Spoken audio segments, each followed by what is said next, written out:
be working as partners, contributing, complementing to each other rather than competing. And also competing, which results in duplication of efforts, insufficient resources, and so on. So today I hope to spark in ourselves an urge to reorganize, to build a strategy for partnership, to build a strong, practical coordination mechanism which will enable us to rebuild Gaza.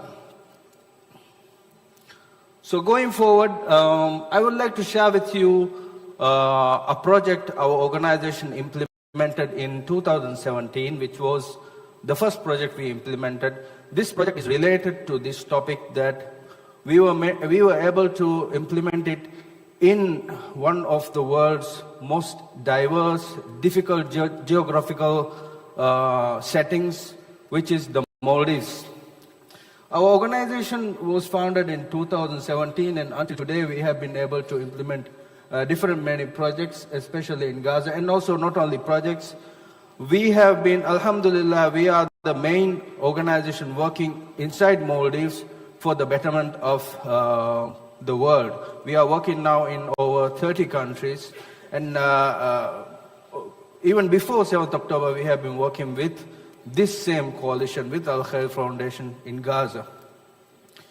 So our project was a project which we had 150 multilateral partners, which we had organizations, non-government organizations, government stakeholders, and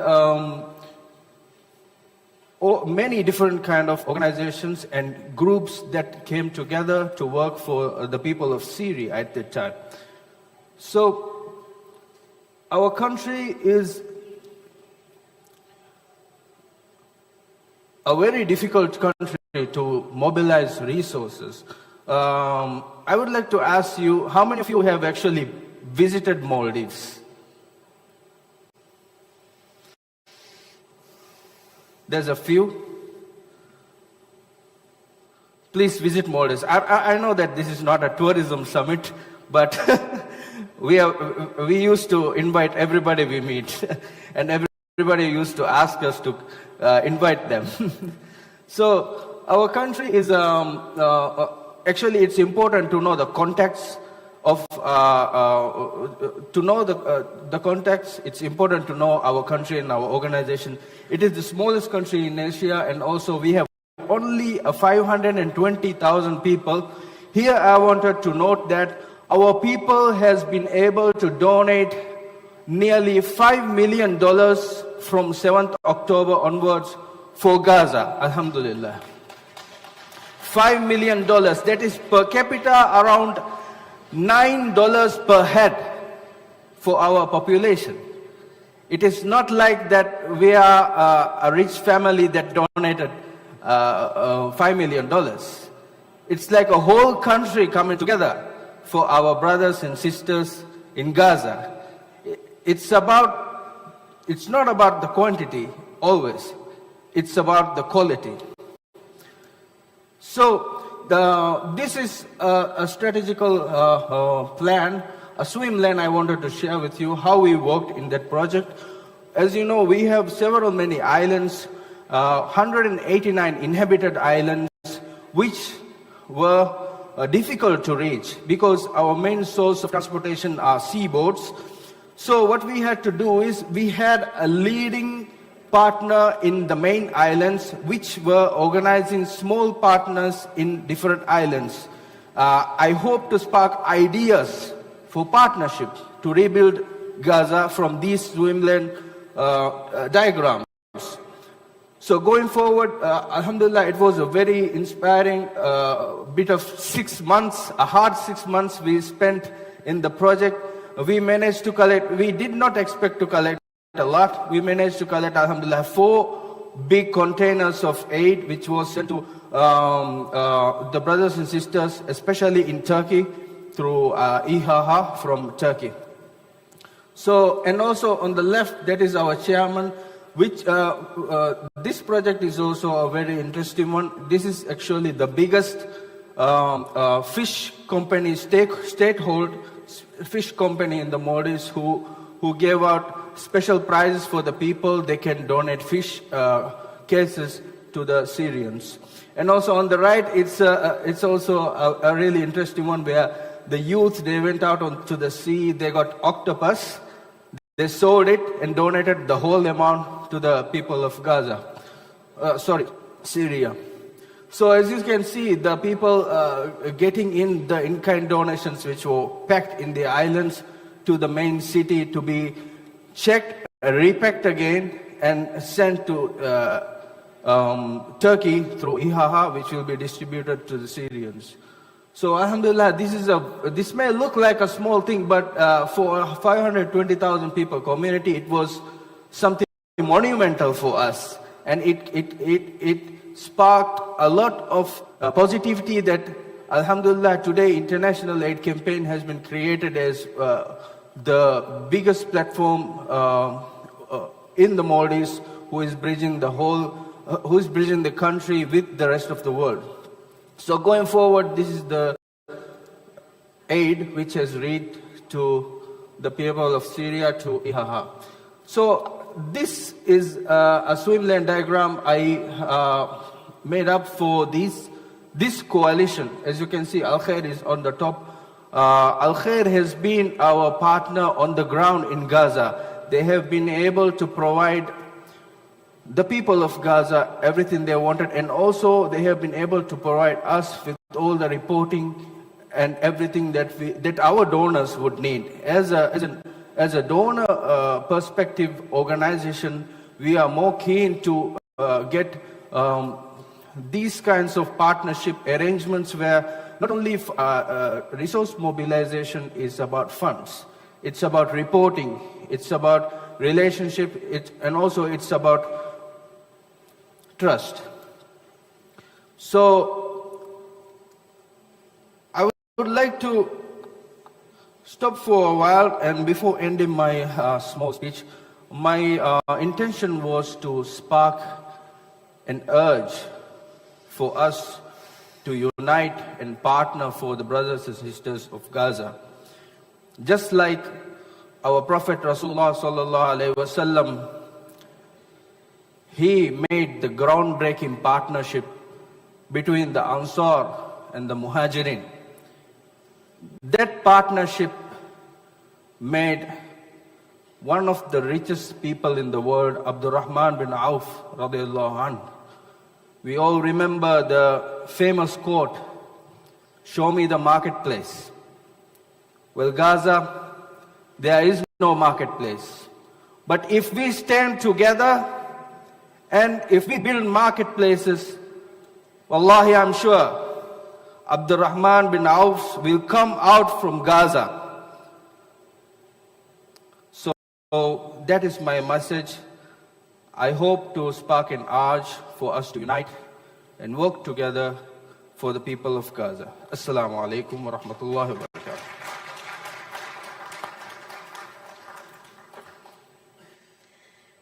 Mr. Muhammad Ali discussed the importance of building partnerships to gather resources and coordinate efforts. He shared an example of a successful project in the Maldives where cooperation between NGOs, government, and other groups led to significant results, showing the power of working together to meet the needs. Let's now turn on how the media can amplify these efforts. Mr. Showman, please take it from here. Thank you.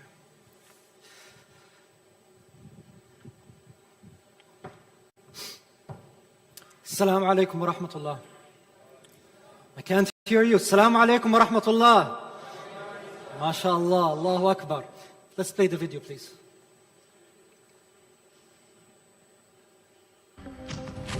Since the war started, my mentality was that I would never make it. No electricity, no food, no water. We've had several airstrikes. That this temporary life, this is the end for me here in Gaza. So I need to make the most of it. So I tried to maximize the amount of good deeds that I was doing and prepare myself mentally for life after death. My name is Mansour Shoman. I'm a Palestinian-Canadian citizen journalist. And between us, despite leaving Gaza physically, we're just getting started with the work that needs to be done.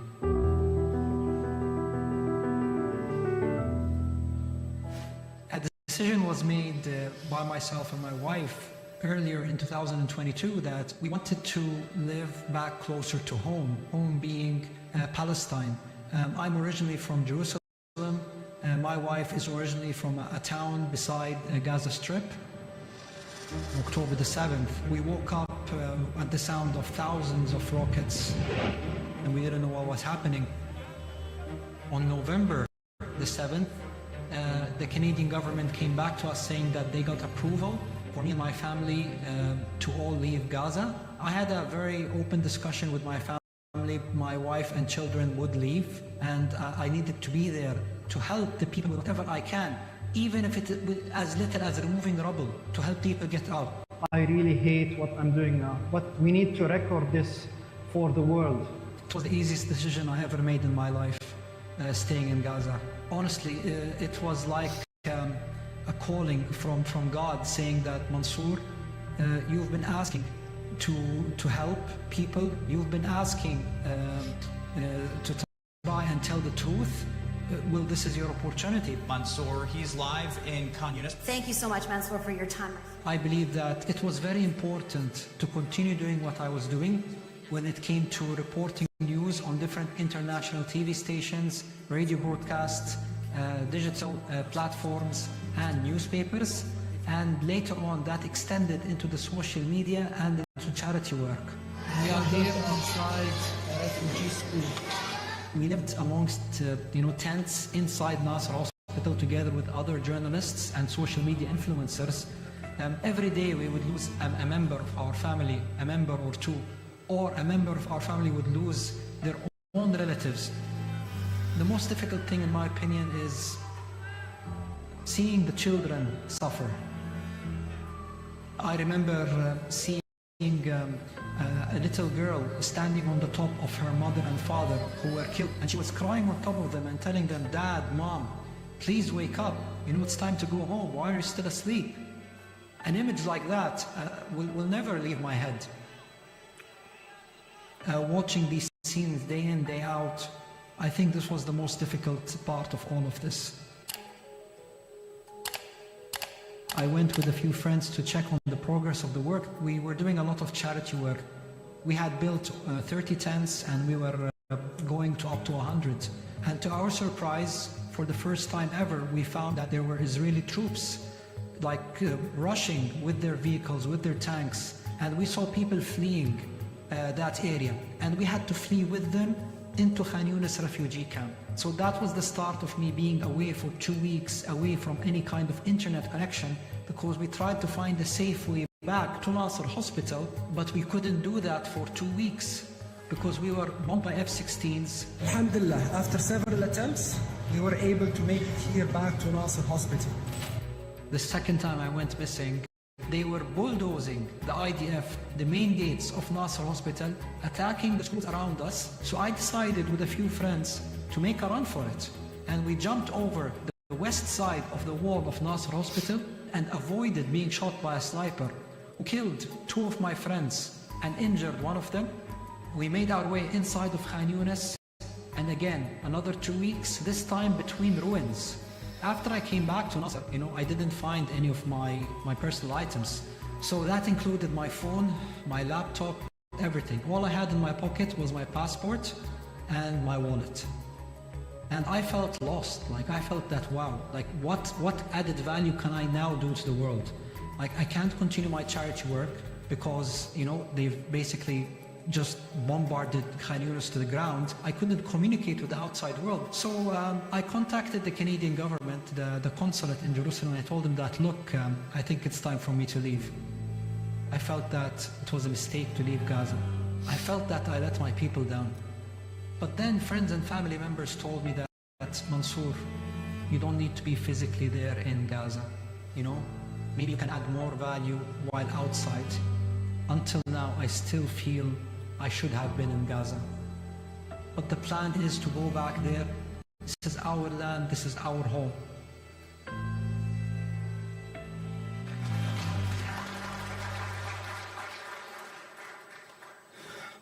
Thank you to Al Jazeera who made this documentary possible.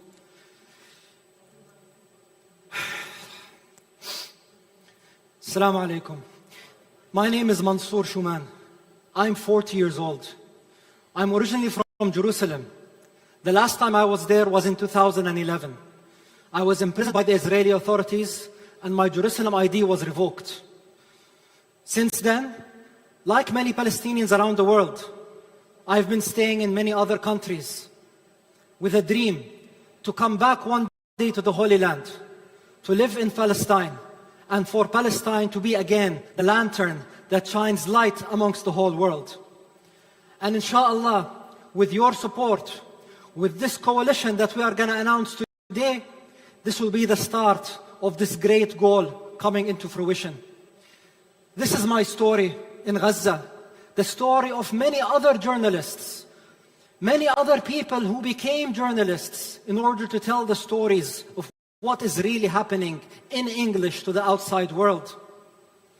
My dear brothers and sisters, I never studied journalism. I never had a Facebook account. I never had Instagram or TikTok. I never had a YouTube page. I had a bachelor's in engineering, a master's in business administration from Canadian universities. I was working in Big Four consulting, doing major public and private transformation work. However, what happened in Gaza compelled me to take action while I was there. I noticed very quickly that after 1 week of the start of this genocide, that the international community, the international news stations were reporting very negative things about the Palestinian people and the Palestinian affairs. And I didn't notice that a lot of people were taking action, especially at a governmental level. So I decided to connect with those that work in the media and I told them, look, I understand the Western mentality. I've lived there. I understand what needs to be told and I think that the truth needs to be out there. I am ready to be used. So after 1 week of the start of October the 7th, I moved into an encampment for journalists inside Nasser Hospital. Later that night, I tried to go back to my home. You know what they told me in my compound? They said, Mansour, you're now a journalist. And like other journalists, you are now going to be a target. Hence, you cannot stay with your family. You cannot endanger us. You need to go back and stay with your people inside Nasser Hospital. We will take care of your family, but you cannot meet each other here anymore. Again, this is the story of dozens of others of journalists who every day put their lives on risk to let the people know what they need to do. I was only armed with my smartphone and the connections that I started to build on the ground. And slowly, we started getting on major international news stations, radio networks and publications. Everyone was hungry to know in English what was truly happening in Gaza. And not only that, they wanted to hear it not from a secular perspective. They wanted to hear it from a faith-based perspective. They wanted to know what kept those people in Gaza strong and resilient despite everything being thrown at them for so many months. So it is very important as one of the outcomes for us as media to understand that we do not need to use the language of the West all the time. We have our own language. We are strengthened by the Quran and by the Sunnah. The people of the outside, they want this knowledge. They want to understand what keeps us strong. Liberalism has failed them. Capitalism has failed them. Communism has failed them. They want answers and solutions. And that's where us as the Muslim Ummah can come and bring the light back into this world.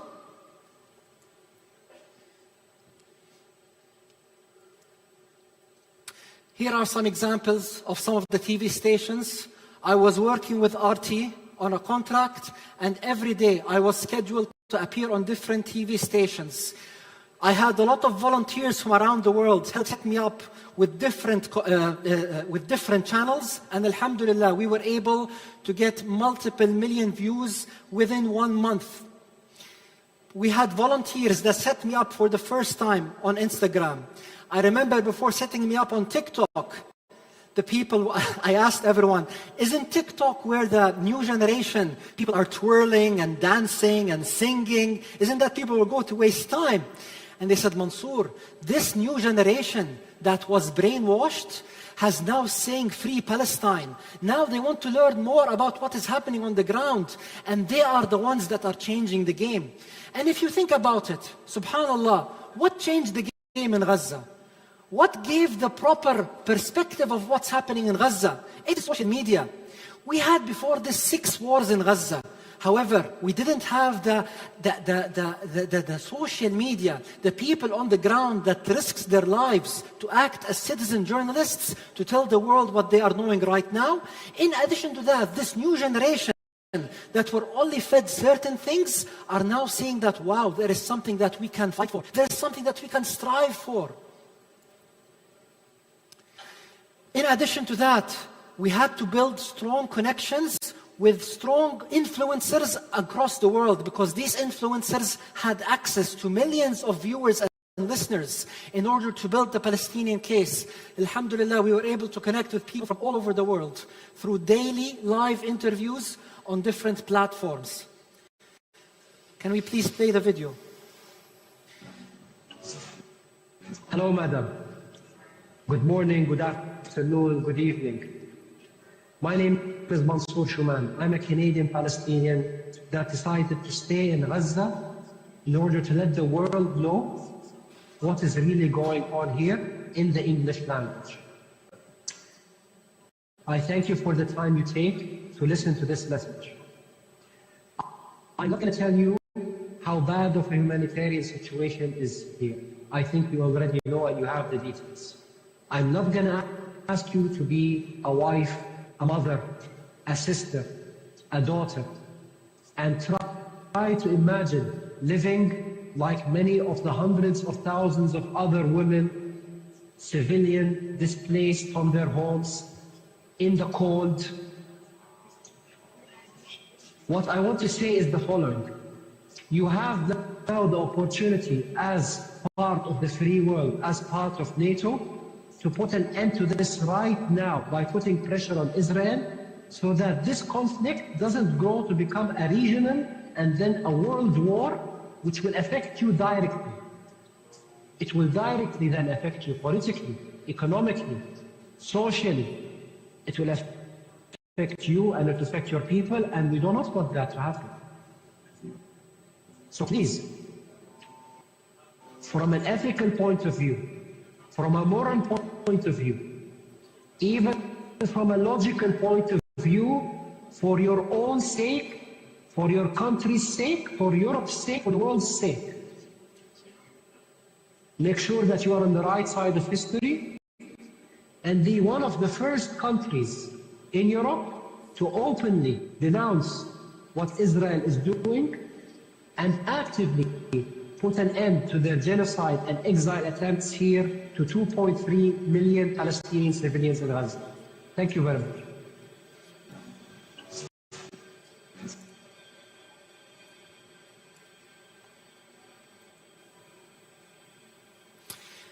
We need to understand something. Unfortunately, the world outside doesn't respect you the way it is set up. Doesn't respect you if they feel that you are weak or they feel that you are on the losing side. They only respect you if they feel that you are strong, if they feel that you are going to win from a materialistic perspective. Hence, in my opinion, one of our future endeavors as media is not to only show the sad side, the sad story. No, we need to talk about the resilience of the people of Palestine. We need to talk about how we will add to this world. We need to talk how things will negatively affect other countries if they don't act for Palestine. The Palestinian people in Gaza have dignity, have strong moral values. They do not want pity from the world. They believe that they will add value and make the world a better place. Alhamdulillah, we launched many social media initiatives. For example, the hashtag I Stand With Palestine within 36 hours of us launching it, had over 1 billion impact just on TikTok alone. This shows you again the power of social media. Again, I left Gaza, but the work continues. The work continues. With the relevant authorities on the ground and with volunteers all around, we continue to add value to the way media is being done, especially to the English audience. For example, we didn't use infographics before. We used to release these big statements, newspaper-like statements, describing how bad the situation is. But alhamdulillah, we are now using infographics. Before, we used Google Translate to translate our different messagings to different languages. Now we have specific translators that know how to target and change the words to suit the different audiences in different parts. I remember during my time in Gaza, after 2 weeks, the government media office sent out a statement saying, in 2 weeks, over 85% of Gaza has been destroyed. I sent them back a message saying, what are you leaving till after 2 weeks? If after 2 weeks this has happened, we need to be a credible source of information so that the world can take us seriously and act upon the information that we are giving out there. So alhamdulillah, we continue our work with the support of our colleagues here. Charity continues. Media work continues. Each one of us knows what their source of strength and where they think they can be utilized best and continue to build upon it. Hence, upon request from the organizers, I would also like to announce as an outcome of this amazing conference, inshallah, the start of the International Coalition for Assisting Gaza Revival. The International Coalition to assist Gaza and ensure its revival. Inshallah, this is an outcome of this amazing conference. More details will be shared for everyone and for all charities and organizations to take part in this on its different sectoral charts and in order to be on its advisory board moving forward. My apologies for taking a lot of your time. I look forward to connecting with you all, and inshallah, Gaza is not alone. We will together rebuild Gaza and make it stronger than before. Assalamu alaikum wa rahmatullah. Thank you, Mr. Showman, for sharing your story with us. Mr. Showman took us on a deeply personal journey as a citizen journalist, sharing how the events of October the 7th changed the course of his life. Starting with just a smartphone, he captured unfiltered moments of pain, resilience, and hope.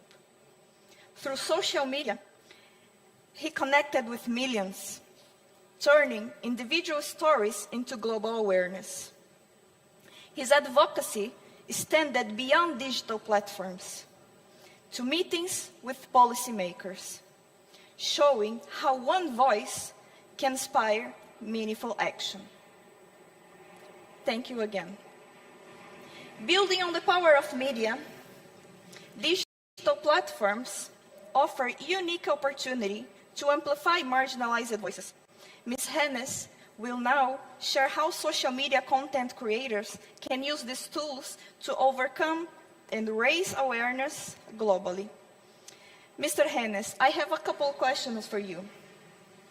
What innovative tactics can social media content creators use to bypass technological restrictions and amplify voices on a global scale? Good afternoon. I wrote few words, but I would betray my heart if I don't speak at least the introduction from my heart. I would like to say good afternoon, humanity. And I choose humanity because it's one of the most precious values that has no price. But unfortunately, it became very expensive lately. That humanity that became transactional, when we have to remember that it has no price. And the price they put at the cost of lives, stealing land, and losing values and morality. So I would like to say that I'm grateful to be in a room where humanity is still intact and we are here united by the same purpose and cause.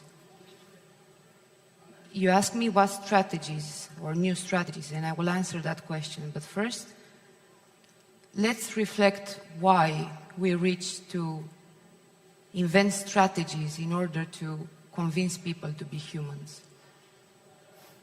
Why do I have to translate the screams of a mother with her lifeless child in her arms? Why do I have to translate the meaning of a live stream genocide? Why do I have even to explain what is happening when everybody is seeing it, or they are supposed to see it? Everybody has eyes and ears, but many people refuse to see and to hear. We build strategies in a world where everything should come natural to be humans. But if we have to do it and we have to brainstorm and we have to gather, so be it. There is no such thing as middle ground. There is humanity or evil. Pick and choose your side. If you choose humanity, you have to understand that there are so many forms to defend and to resist. And for us, and I will talk about myself, I'm a privileged person. I have my family intact. I don't know what it means to hear bombs raining over my head. So I have to pick and choose. And I choose humanity. What can I do with that humanity? Because many people are asking the same question over and over again, like it's not clear, or like we need instructions what to do with that humanity. So we have a first line of defense in this digital war. Everybody should know. Each one here in this conference, we should know what we have to do. So the digital war comes with a lot of consequences. And it should not be something like a difficult choice, because you only need your eyes and you only need your ears and a heart. We're fighting against a monster of propaganda that thrived on lies for such a long time, that was well funded, and we have to understand that will not be easy. That digital world is meant to mine the morale of every human being, and they thrive on that. Take the Palestinian cause, 76 years of manipulating the people with the conventional media, with movies, and reach the point of dehumanizing a nation. Imagine that. Nobody said it's going to be easy, but if you choose that path, you have to understand that you're fighting against an enemy that is well-funded, that the propaganda thrived so much. Let's remember the 40 decapitated babies, the list, the so-called rapes. Just repeat it and repeat it. And how can humans declare that they are controlled by the media with the simple fact of calling them fact-checkers? Like we don't have a brain to take a decision, or we don't have the eyes to actually see. Imagine the level that we reached, that I have to tell somebody that red is the color of the blood. We have to explain this. And with this responsibility that we're here, and with that path that all of us, we need to take, let's go to the strategies. And I would really like to make awareness on the fact that we don't have legal strategies to protect the information channel, all the platforms that are actually owned by the enemy. And we all know that. We can reach to a point to post constantly. I'm not a journalist. I just write a script because I see it. I just do what I'm supposed to do as a human. I don't have the training to do it. And sometimes I don't have to be a journalist or a politician to understand what I have to do. But we don't have legal coverage. Every time they have their armies of bots, they have their armies of taking down all the channels and everything. So to answer, there's no such thing as innovative, because we still need to press on the silent voices. How many big voices that humanity praises And they have the excuse of, it's too complicated, right? We see their movies, we listen to their songs, we made them famous. They have a responsibility, and I would like to denounce that over and over and over again. What do they need? They don't have a responsibility in front of us, but there's a higher power, and everybody will respond in front of God. So first of all, it's remembering us that we know, and we know every little detail. Remember why you started. Because of one thing, I'm afraid. And they are using this strategy. The enemy is using this strategy. People are getting used to. It's just a region in the Middle East where war is happening, and this is the normal thing for them. I know that. I'm from the West. I hear them, and they're used to. And that's exactly what the enemy wants us to stop talking about it. But let's remember what happened with this new generation. When they started to learn, they couldn't control it anymore. Imagine the frustration of the enemy with so much money invested in propaganda. We're talking about millions and millions only in YouTube, to realize that the new generation, they took over. So that means it's possible, but we only need to be consistent on. I don't think strategy without putting your heart in a cause, it will work. It's to answer to your first question. Thank you. I have one more question. And how the campaigns can be sustained over time, maintaining global attention and mobilizing both humanitarian but also political support?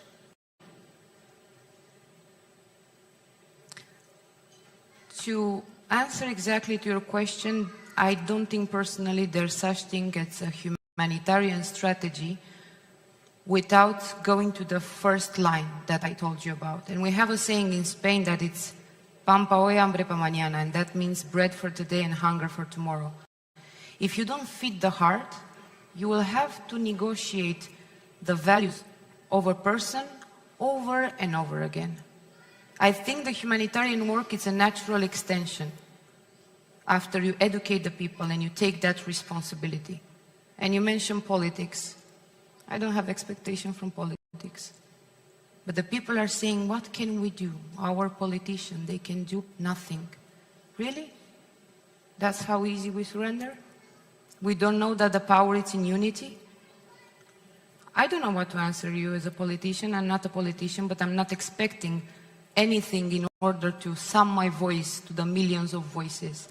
And I think we made a difference. If we have to talk about politics, let's say we have a power in the vote in the West. Let's say, democracy and the double standards. But at the same time, what are they doing with their taxes? When they can choose. They can choose not to pay their taxes to fund the genocide. That's your power in the politics. What the excuse there? And in humanitarian work, if you don't pass that first line of defense to actually take the responsibility to educate people and make them believe in the cause, because the lies are very easy to be funded. The lies are very easy to put them out there, but they are not sustained. The truth will eventually prevail, and everybody knows that. If you don't take that responsibility, how can I expect from somebody to be humanitarian and to be an activist if they don't believe in what is actually happening? Somebody can help 1 day, 2 days, and as I said, bread for today and hunger for tomorrow, because it's not sustainable. It's going to take time to wash all that manipulation. But what is the biggest investment? For me, the biggest investment is to wake up the people, and for others, to remind them constantly why they started and why we started. Because many times we're getting lost in information and getting used to spirituality, and never ask God why, because God can ask us the same question. God can ask us because He gave us all the resources to help other people. God gave us all the knowledge to know better than to inflict pain on each other. So we can never lose that faith, and we can never ask God why. And imagine if you want to to study something, the technicalities and everything. You cannot be good at something if you don't believe, in the cause, if you don't believe in your purpose. And call me a dreamer, but humanitarian work, and we have behind us the panel that said World Humanitarian Summit. We have to have the meaning of what means humanitarian impregnated in our heart. And we have to remember that every day. I am, again, as an artist, I'm not expert in the strategies. And my mission and my responsibility is to amplify your knowledge and your voices and to have the strength to keep in the same line over and over again. Because it's happening to all of us. I'm proud of each person who speaks just because they are a human.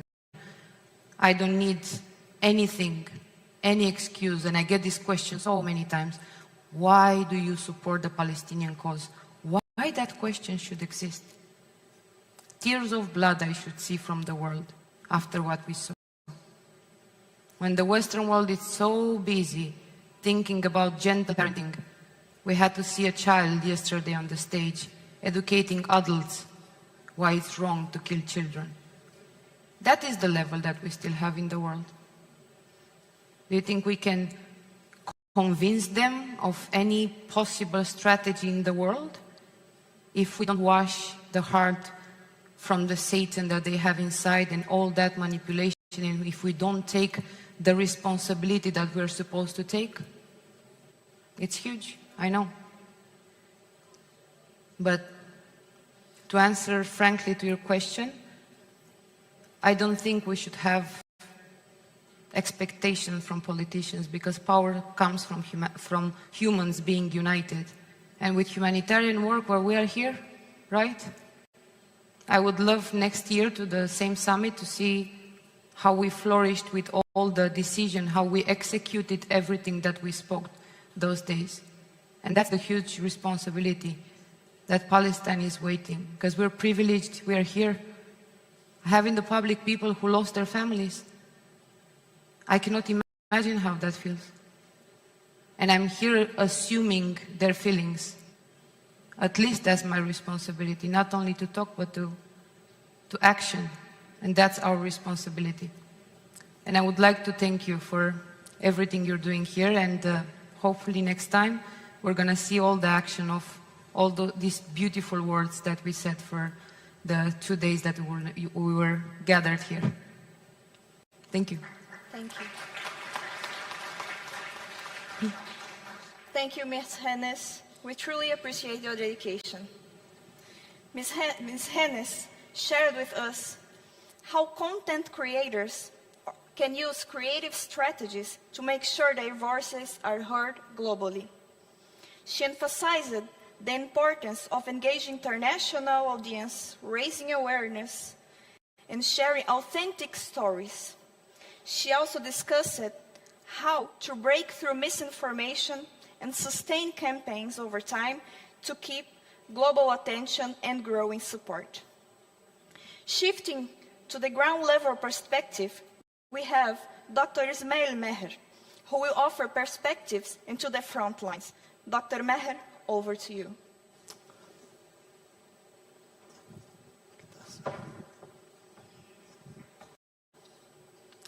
Assalamu alaikum, everyone. My name is Dr. Ismail Meher. I'm the chairman for Iman and Medical Relief, which is the Islamic Medical Association of North America. And I've been humbled and privileged to have been over 35 medical missions around the world, from Somalia to Yemen to Syria to Gaza to Indonesia, Philippines, and Haiti. And I'm going to share, I was in Gaza in April, and I'm going to share my experiences with you in this PowerPoint, and also lessons that were learned on managing medical teams that go in. A little bit about myself. I was in Gaza in 2009. We were the only Americans to enter during that war. I was 37 years old at that time. I'm 52 now, and I've been to Gaza 5 times since. I'm not Palestinian. My parents are from Pakistan. But I will say, I've been to Gaza 5 times. I've been to West Bank 6 times. I feel as if I'm a Palestinian. And I'll apologize in advance as I share some of these pictures, because it's going to bring back memories because I've walked the streets of Gaza.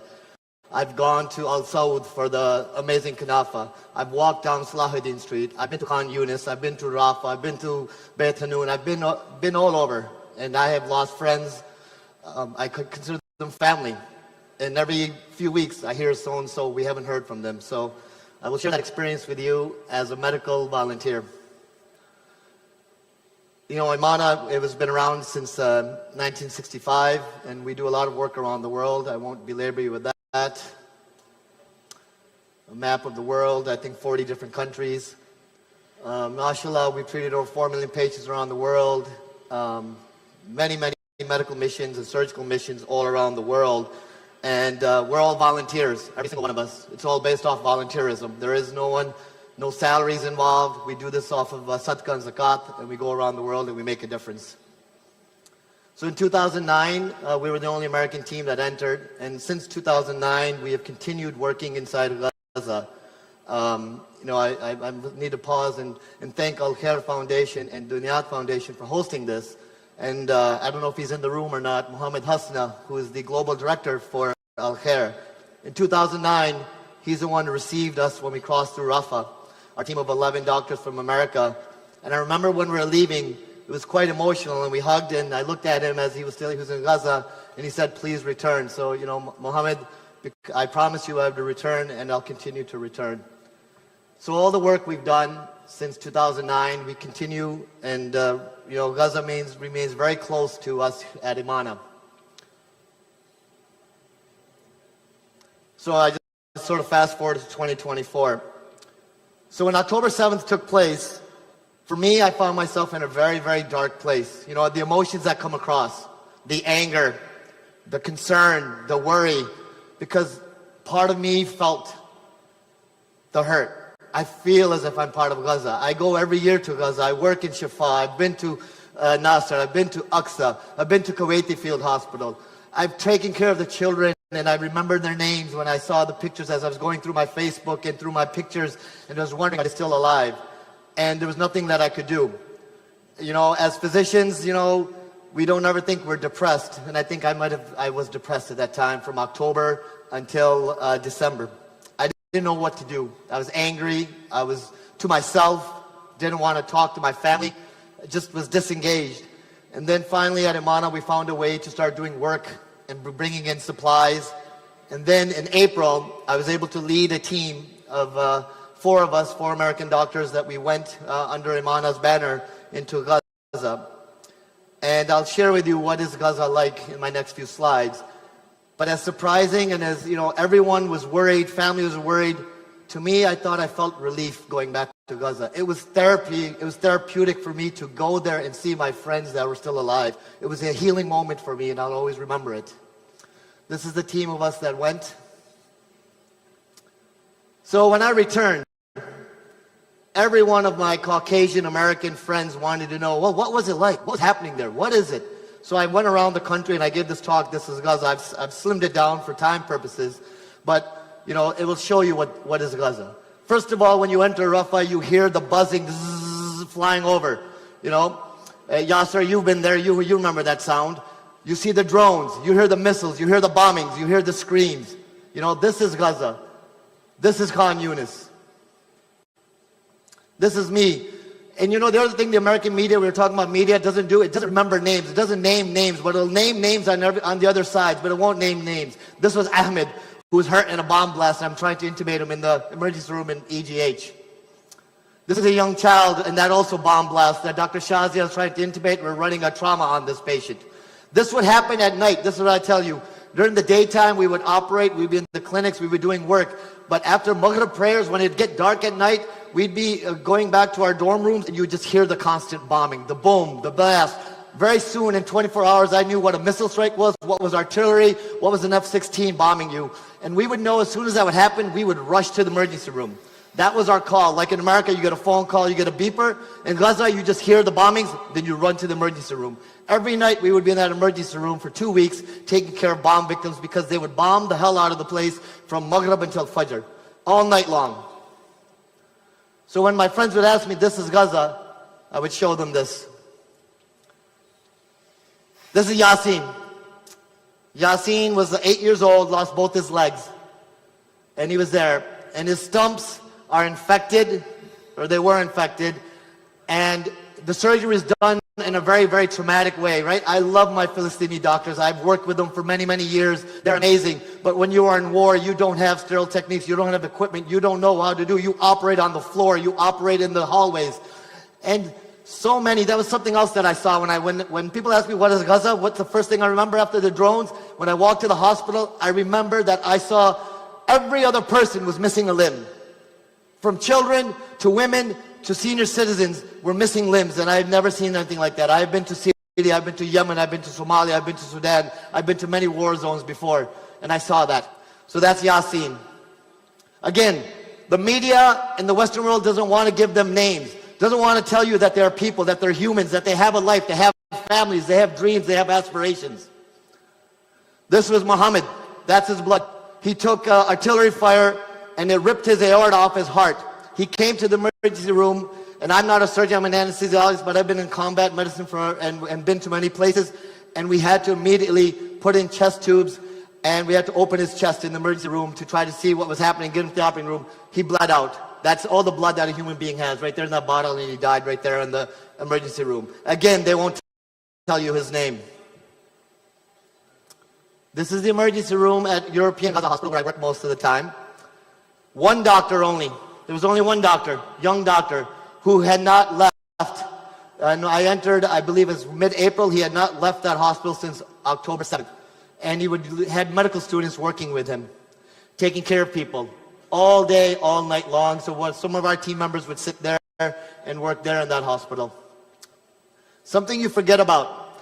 Everyone talks about the war, the blast injuries. You know, the media will talk about that. The media will talk about what seems to be sexy, which seems to get you looks, which seems to get you likes. But what you forget is people have high blood pressure. People have diabetes. People have asthma.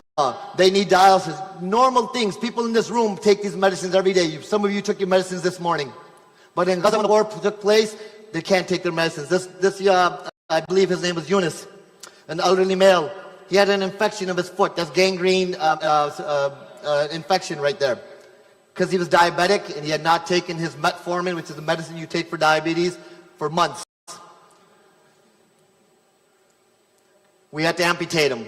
He became septic, where the infection was in his blood, all through his system, and he died in the morning after we operated on him because the infection had just spread too late. It was too late that it got to him. We couldn't take care of him.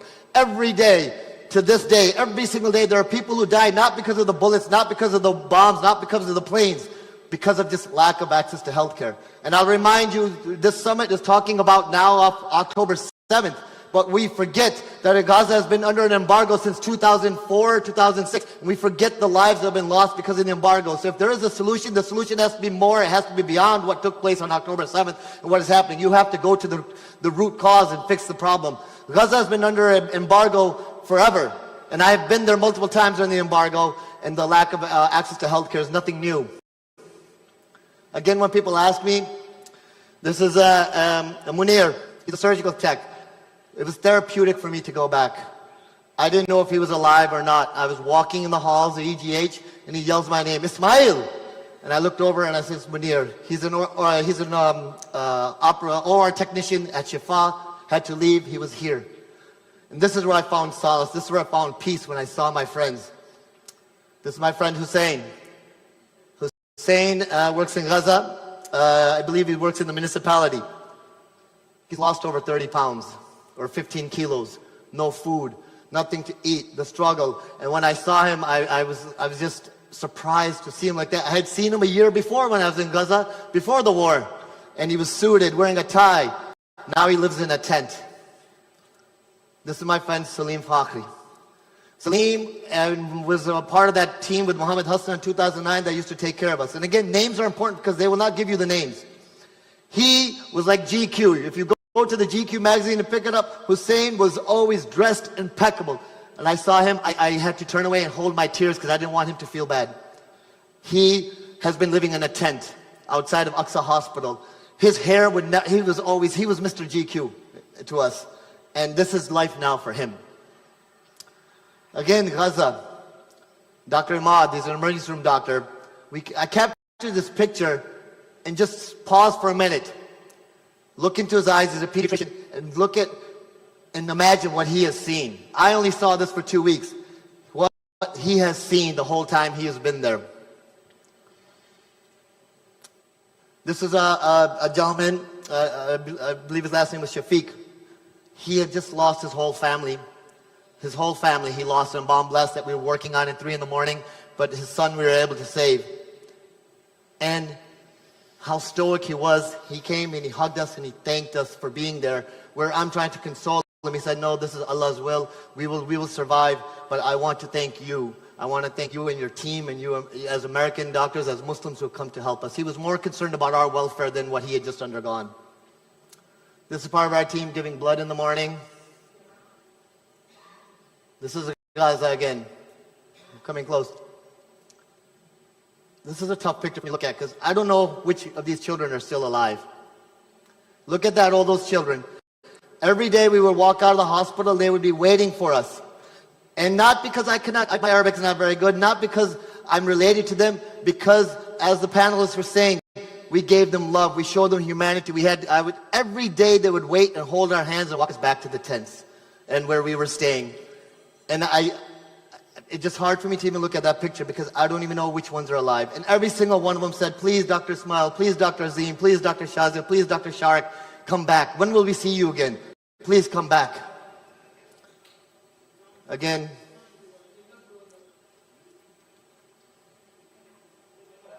This is Gaza. This is Hala. She's 3 years old. She was burned 60% of her body. There she is.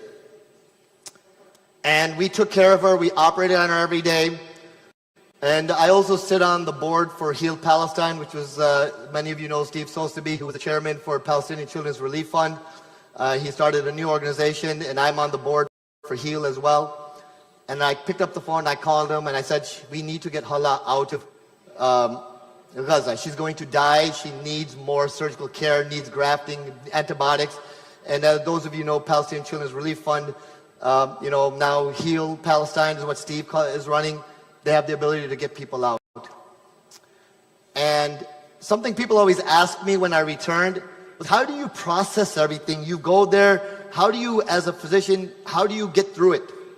And it's focus, right? It's military, like you focus. I'm a team leader. I have other people's lives responsible. I know I'm going to go from A to Z. This is what I need to do. You don't have time at nighttime to feel the loss because we had so many people coming in that were dying and saving. We had to pick and choose who to save and what to do, and the ones we couldn't, and you move forward. So you don't get time to process it. You return to the States and you get back into your own life. You're getting work, going on speaking tours.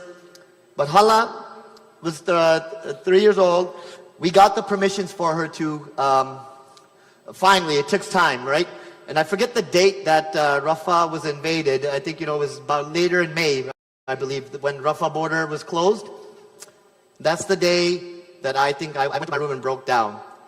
Because I knew Hala was supposed to leave on the date. And then Rafah was invaded, and she died the next day. And that's the day I went to my room, I shut the door, and I think I cried. I've not cried at all. It didn't bother me, because I've done this many times. But there's moments, everything came to you.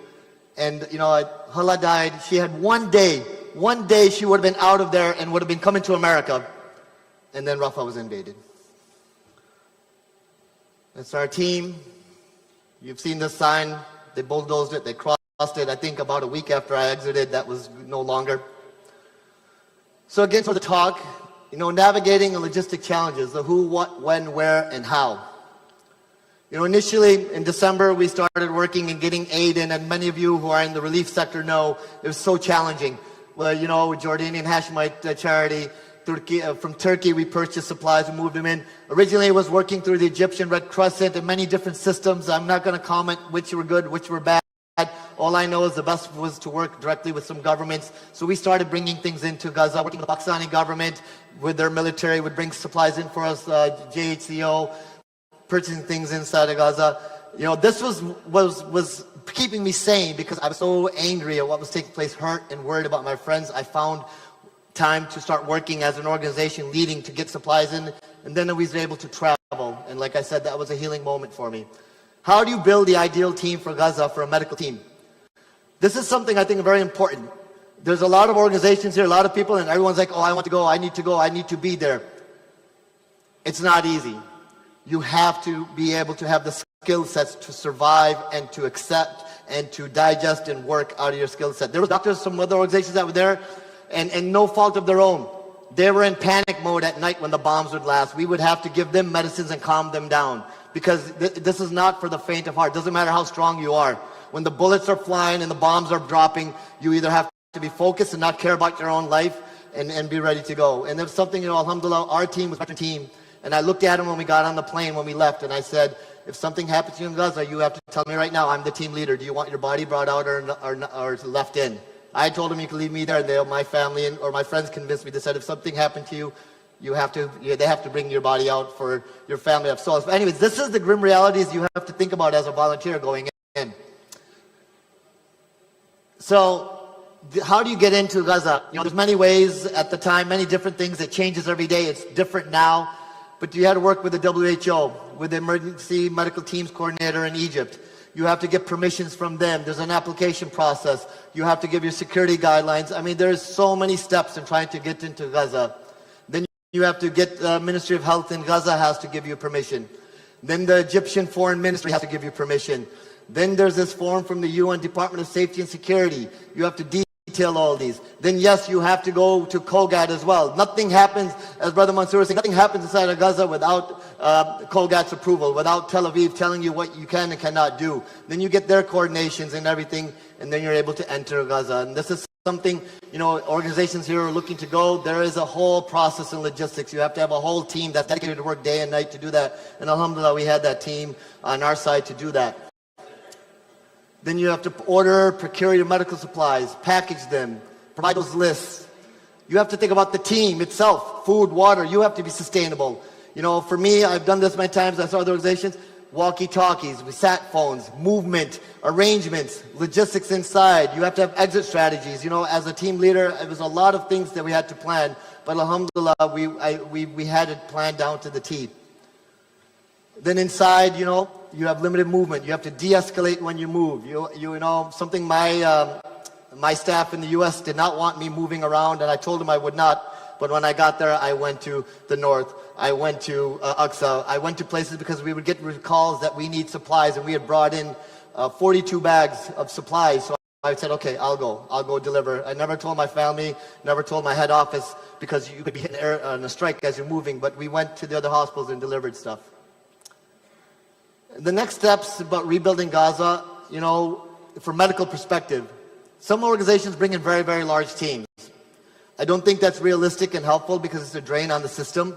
There's too many doctors at times in a small system that is no longer functional. So small teams of 6 members is something, a lesson learned. Team leader with combat experience, preparedness, multidisciplinary, alignment with your MOH. I'm almost done. So with that, thank you.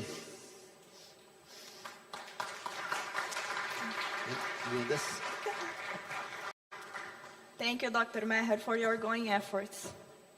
Dr. Maher's journey in Gaza began in 2009. He shared examples of how humanitarian efforts focusing on medical missions. He discussed the delivery of essential medical supplies, the difficulties of working in conflict zones, and the importance of well-coordinated teams. Dr. Maher also shared strategies to rebuild Gaza, emphasizing the need for continued support that aligns with local priorities. At this point, we would like to open the floor for 2 questions. Anyone has a question? No?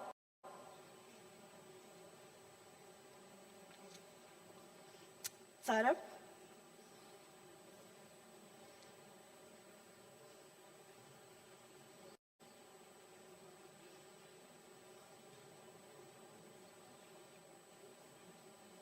Here.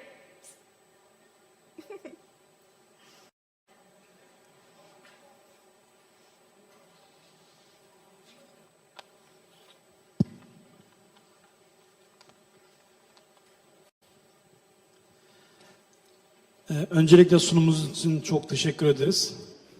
Thank you very Doktor much Bey'e for the sorumu presentation. yöneltmek istiyorum. I'd like to ask my question to Mr. Doctor.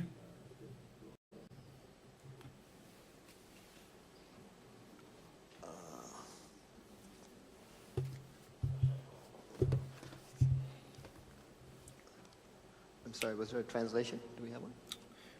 There will be a translation, yes. Doktor Bey şu an duyabiliyor musunuz? Can you hear me now? Yes. Öncelikle çalışmalarınızdan dolayı sizleri I'd like canı to tebrik ediyorum. congratulate you for Büyük bir the work that özveri ve you ayak carried izi out. taşıyaraktan You are orada working insanlık adına selflessly bir umut olmuşsunuz. and you have become a hope Bundan dolayı on size en behalf of kalbi duygularımla humanity, tebrik and I ediyorum. greet you and congratulate you from the bottom of my heart. Yaşadığınız olayları anlatırken When you talk about what you've been bizler through, hakim olamadık. we can't keep our tears. Kendi ülkenizin Amerika vatandaşı So, olmanızdan dolayı As an American citizen, Amerika'nın bu acımasız zulme destek vermesini siz bir Amerikan as an vatandaşı American olarak citizen, what's your ne take hissediyorsunuz? on America Ülkenizin supporting this bir soykırım suçunun oppression? işlendiği, soykırım suçunu işleyen, savaş suçlarını I işleyen mean, as İsrail'e a citizen of a bugün country who dahi supports hala oradaki the other country katliamları devam who commits etmesini war diye crimes and genocide. finans bütçesi meclisten geçirip, So, senatodan geçirip, bombaları daha fazla America verip, is basically orada sending daha more fazla bombs and katliam providing more yapmasından budget dolayı and kendi ülkenizden basically utanç committing duyuyor more musunuz? massacre. Are you Teşekkür ashamed ederim. of Ve sizleri your can own göndermek country? istiyorum. Thank you. Thank you for the question. First, I'd like to clarify. Say one thing here is something people have said to me when we come back, and to many other humanitarians in this room. They're like, "You're heroes." We're not the heroes. We're not the one who deserve the thank you. The heroes are the mothers, the widows, the orphans, the elderly in Gaza and West Bank. They are the heroes who stay there and survive every day. We're not the heroes. And I will say this to anyone who is Palestinian. Thank you.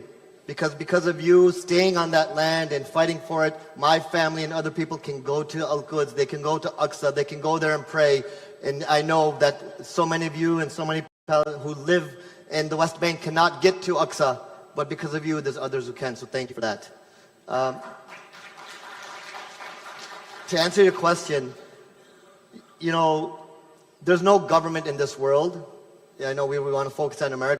There's no country in this world, no government that hasn't sided with oppression somewhere at some point. That's a fact. So,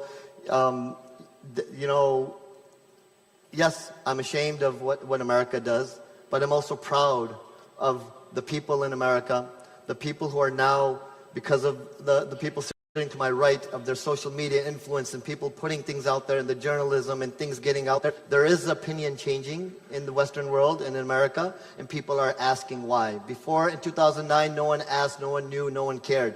Now things are changing. But the politics, we can't control, right? The only thing we can do is, as everyone here has said, be a voice, right? God is only going to hold me accountable for what I did, not for what President Biden or President Trump or whoever's president, or for the president of Pakistan or the king of Saudi Arabia or anywhere else. God's not going to ask me about them. He's going to ask me what I did. So I can only worry about myself. And as I mentioned, there's no government that's not complicit in oppression. It may not be oppression of the Palestinians, but there's every country in this world, their leaders are involved in oppression at some point, and we have to speak out against all oppression, not just Palestinian oppression. I'm sorry, we are running out of time. I would like to take a moment to thank to all our speakers for their contributions today. Mr. Muhammad Ali, Mr. Mansour Showman, Ms. Nicole Hennes, and Dr. Ismail Meher. Your dedication to this cause is truly inspiring and has given much all to reflect. As we close this session, I would like to leave you with a thought. We've heard from incredible individuals who are committed to driving change. But the reality is that it will take all of us, not just governments, organizations, or experts to create a lasting change. The situation in Gaza can feel overwhelming, but every voice, every effort, and every act of solidarity matters. So, let's ask ourselves, how can we continue to support, to advocate, and take action, no matter how big or small? The path ahead may be difficult, but the real change begins with collective action. By raising awareness, supporting humanitarian efforts, and advocating for lasting solutions, we can help Gaza move from survival to freedom, dignity, and opportunity. I will kindly ask you all to remain seated, and as a token of gratitude for the contributions today, we are honored to offer our speakers with a special recognition. Afterward, Ms. Hanan will present the projects aligned to the topic session. Thank you. Thank you so much. We would like to thank you for your participation in this last session, and also we are trying to convey our gratitude to our speakers.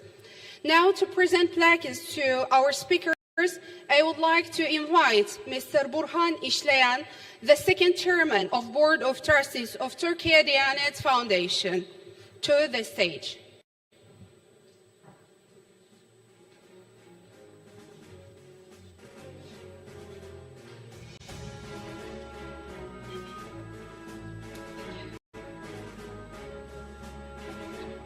First, I want to invite the moderator, Ms. Fernanda Carolina Gomez, Project Manager, the Education Quality Institute.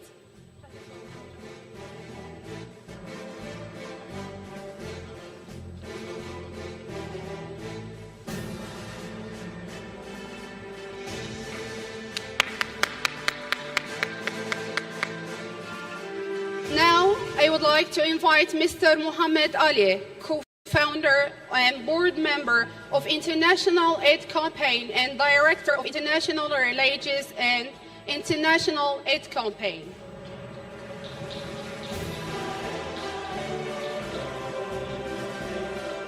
Now, I will invite Mr. Mansour Shuman, Humanity Charity Director.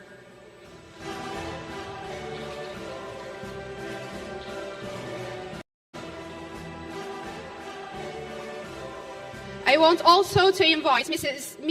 Nicola Haynes, actor and producer, influencer and activist in humanitarian field, also known for her pro-Palestinian content and social media. Lastly, I invite Dr. Ismail Meher, head of Anesthesia Department at Charles James Mercy Hospital, President in Emana Medical Relief. Thank you, Mr. Burhan Hoca. Dear brothers and sisters, our closing session will start at 5 p.m. I would like to invite you all to join us, please, at the last hours of this great summit. Our President of Religious Affairs, Professor Dr. Ali Erbash, will present the final declaration. Thank you so much.